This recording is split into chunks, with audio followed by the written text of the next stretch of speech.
जय हिंद साथियों, मैं हर्षवर्धन रायकवार जन चेतना मंच की तरफ से। दोस्तों 2 अगस्त 2024 को हमारी माननीय सांसद महोदया श्रीमती भारती पारधी जी ने सिवनी और बालाघाट जिलों के शिक्षा के स्तर को लेकर संसद में आवाज़ उठाई।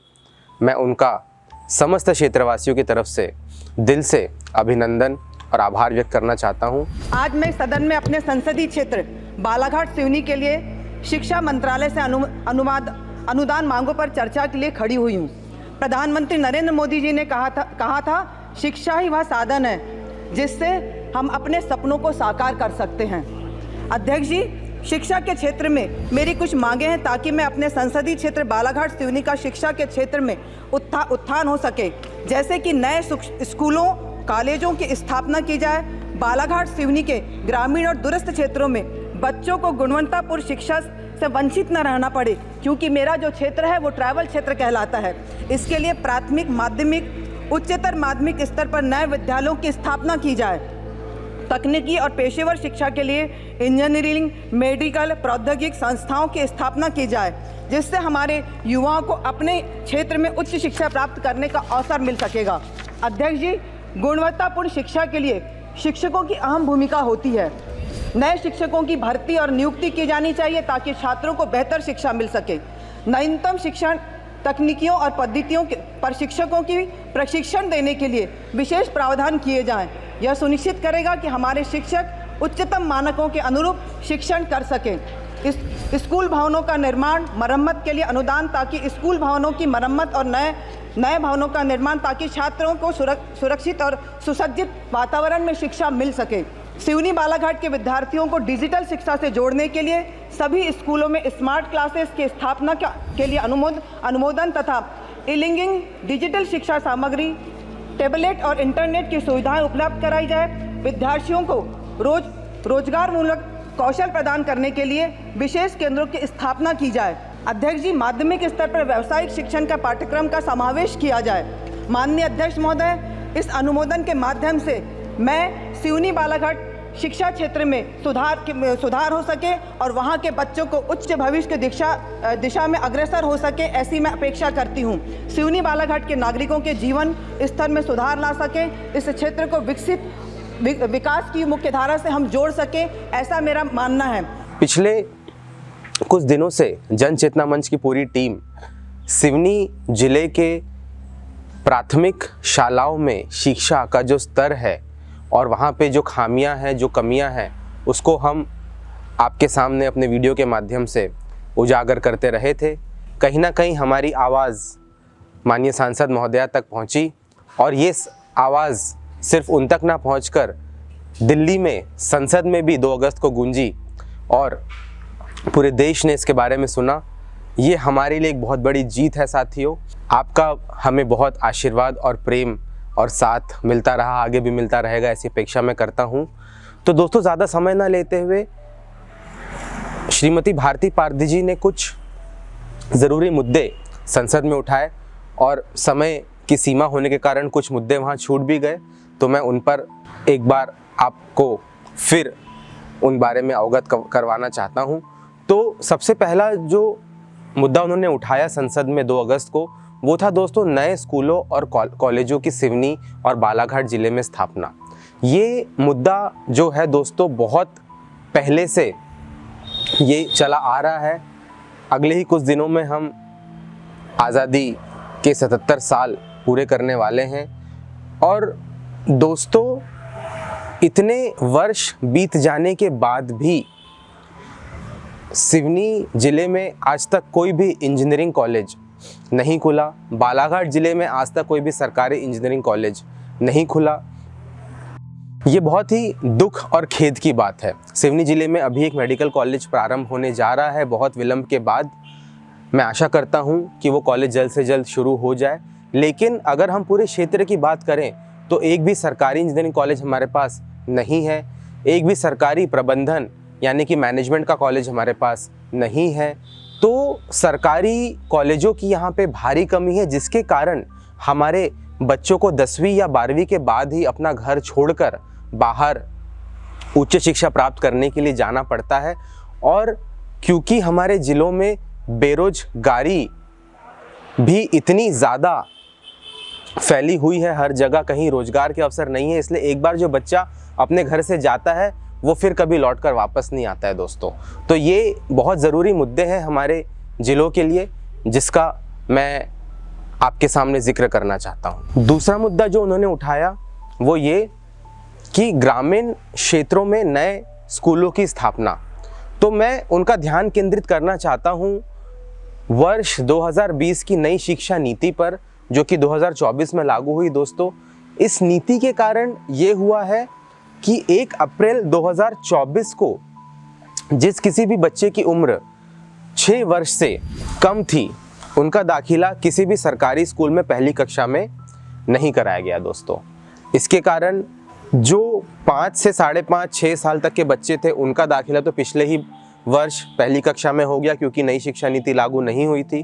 इस बार ये नीति लागू हो गई, तो 6 साल से कम उम्र के कोई भी बच्चे पहली कक्षा के लिए बचे ही नहीं थे। तो आप सिवनी जिले के किसी भी सरकारी स्कूल में जाकर पता कीजिए दोस्तों कि पहली कक्षा में कितने बच्चे इस बार पढ़ रहे हैं। आपको जवाब मिलेगा या तो 0 या तो 1 से अधिक। जितने भी स्कूलों में हम गए अभी तक, किसी भी स्कूल में 1 से अधिक की संख्या नहीं पहुंची है दोस्तों, और ज़्यादातर स्कूलों में संख्या है 0। और अगर ये नई शिक्षा नीति ऐसे ही लागू हमने करी रखी तो अगले साल पहली के अलावा दूसरी कक्षा भी खाली रहेगी, उसके अगले साल तीसरी कक्षा भी खाली रहेगी। धीरे धीरे हमारे सरकारी स्कूल बंद करने का काम कर रही है नई शिक्षा नीति। तो माननीय सांसद महोदया जी, आपका ध्यान लाना चाहता हूँ इस नई शिक्षा नीति पर। अगली बार जब भी मौका मिले संसद में, हमको इस नई शिक्षा नीति के खिलाफ संसद में आवाज़ उठानी ही पड़ेगी, वरना हमारे सरकारी स्कूल धीरे धीरे बंद होते जाएंगे। ऐसी आशंका हमेशा बनी रहेगी दोस्तों। तीसरा मुद्दा जो था वो था नए शिक्षकों की भर्ती। तो दोस्तों, अभी हम जन चेतना मंच की जो टीम है वो रोज़ सुबह अखबारों में ये फाइल मेंटेन करते हैं कि जो भी शिक्षा से जुड़ी हुई खबरें हैं, हम उसकी कटिंग इस फाइल में मेंटेन करते हैं, ताकि ये खबरों के माध्यम से हम वो आप तक भी पहुंचा सके, ताकि इस पर हम मिलकर आवाज़ उठा सके दोस्तों। तो देखिए, मैं कुछ खबरें आपके सामने पढ़ना चाहता हूँ। जर्जर शासकीय स्कूल में पढ़ाई करने को मजबूर छात्र छात्राएं, टूटी फर्श, दीवार में सीलन, टपक रहा छत से पानी, कैसे करे पढ़ाई। 1 सप्ताह से गायब है मुनियाशाला के हेडमास्टर। जनजाति विभाग के स्कूलों में 2200 शिक्षक नहीं, पढ़ाई हो रही प्रभावित।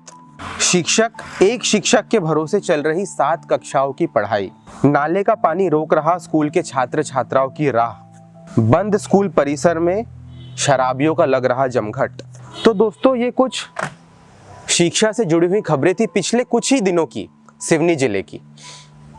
तो मैं माननीय सांसद महोदया का ध्यान इन खबरों की तरफ भी ले जाना चाहता हूं और बताना चाहता हूं कि नए शिक्षकों की भर्ती, खास करके जनजातीय विभाग में 2200 शिक्षक पद रिक्त है। इसकी भर्ती क्यों नहीं हो रही, यह हमें जल्द से जल्द कराना बहुत ज़्यादा ज़रूरी है। जैसा कि खबरों में मैंने आपको बताया कि लगभग 200 से भी ज़्यादा स्कूलों की बिल्डिंग ऐसी है जो गिरने की कगार पर है। तो इन बिल्डिंगों को हमें वापस बनाना बहुत ज़्यादा ज़रूरी है। तो नए भवनों का निर्माण करवाना भी बहुत ज़रूरी है। इसके लिए भी हमें सरकार से धनराशि अगर जल्द से जल्द प्राप्त हो जाए तो बहुत अच्छा होगा हमारे ज़िले के लिए दोस्तों।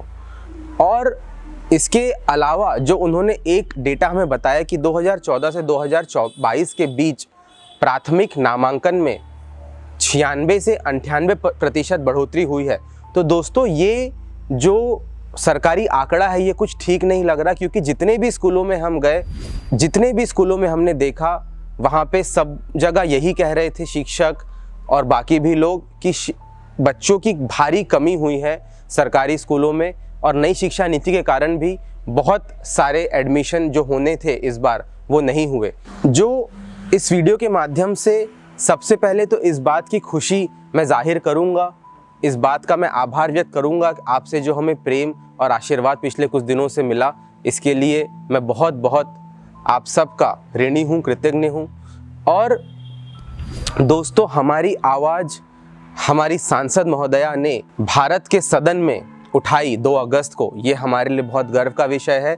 और अब हमारे सिवनी और बालाघाट जिलों के लोगों की अपेक्षाएं और आकांक्षाएं और नज़रें उन पर टिकी हुई है दोस्तों, कि अब ये आवाज़ सदन में उड़ गई है तो हमारी आकांक्षाएं भी बढ़ गई है। और अब हम सब ये अपेक्षा करते हैं कि अगले कुछ दिनों में हमारे स्कूलों का स्तर, हमारे शिक्षा का स्तर ज़रूर बढ़ेगा। इसका हमें पूरा भरोसा है दोस्तों।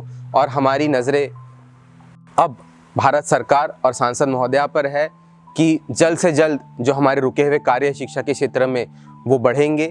इस बार जो बजट था, निर्मला सीतारमण जी ने सांसद महोदया से मैं ये कहना चाहता हूँ इस वीडियो के माध्यम से कि 5 करोड़ रुपए निधि, सांसद निधि जो है, उसमें से ज़्यादा से ज़्यादा धनराशि, मैं तो कहता हूँ कि पूरा 5 करोड़ रुपया शिक्षा के क्षेत्र में ही लगना चाहिए।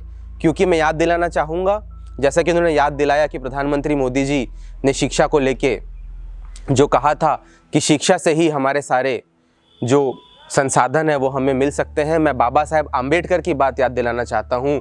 उन्होंने हमें कहा था कि शिक्षा उस शेरनी का दूध है जो जितना पिएगा उतना दहाड़ेगा। दोस्तों, हमें अपने बच्चों को शेर बनाना है तो आज उन्हें शिक्षा का दूध पिलाना ही पड़ेगा। हमें उन्हें शेर बनाना है दोस्तों, ना कि बकरी। तो ये बात मैं याद दिलाना चाहता हूँ इस वीडियो के माध्यम से, और अपेक्षा करता हूँ कि शिक्षा के क्षेत्र में बहुत ज़्यादा काम होगा। और आखिरी बात जो मैं आपसे कहना चाहता हूँ कि हमने आज ही RTI फाइल कर दी है ये डेटा निकालने के लिए कि अलग अलग सिवनी और बालाघाट ज़िलों में स्कूलवार पहली कक्षा में कितने एडमिशन हुए, डेटा आपके सामने साझा करने के लिए, ये बताने के लिए कि नई शिक्षा नीति का कितना दुष्प्रभाव पड़ रहा है ग्राउंड लेवल पर दोस्तों। और ग्राउंड की खबरें हम आप तक पहुंचाते रहेंगे, सांसद महोदया तक पहुंचाते रहेंगे, ताकि वो हमारी आवाज़ संसद में उठाकर सिवनी और बालाघाट ज़िले में शिक्षा का स्तर बढ़ाने का जो मुहिम हमने शुरू किया है, उस मुहिम को और बल मिले। तो आपको भी अगर सरकार से जुड़े हुए किन्हीं प्रश्नों का जवाब आपको चाहिए जो नहीं मिल रहा है, तो आप कमेंट्स में हमें ज़रूर बताएं।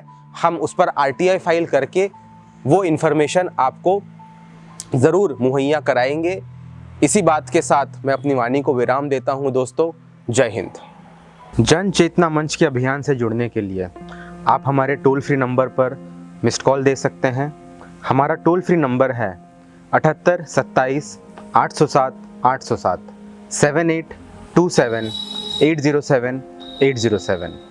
अगर आप सिवनी या बालाघाट ज़िले में हैं और आप ऐसे किसी मुद्दे पर जन चेतना मंच की टीम का ध्यान ले जाना चाहते हैं जिस पर प्रशासन पूरी तरह फेल हो चुका है और जो मुद्दा जनता के करीब है और वो आपको भी कहीं ना कहीं परेशान कर रहा है, तो आप मेरे जनसंपर्क कार्यालय में आकर मुझसे ज़रूर मिले। मेरा पता है सब्जी मंडी के सामने, Nagpur road, Joseph villa, Seoni. और दोस्तों, अगर आप भी हमारी तरह सच्चे देशभक्त हैं और आपको हमारा काम पसंद आया तो लाइक, कमेंट, शेयर, सब्सक्राइब करना तो बनता ही बनता है।